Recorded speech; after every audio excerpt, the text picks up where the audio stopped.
We are Onyx Imaging. We are the highest rated and most reviewed printer service center in Oklahoma.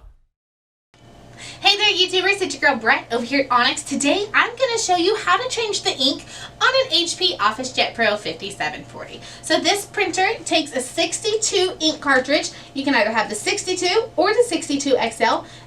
The difference is the 62 has less ink than the XL. So you want to lift up your hatch here. And then you'll see your two colors. You have your black and then you have a tricolor, which has the yellow, cyan, and magenta all in one cartridge. You want to press down towards the screen of the printer and it'll easily pop it out. Dispose of your old cartridge, unbox your new one, and then you just stick it in the same spot and then just push forward. Once you hear it click, you know it's in there.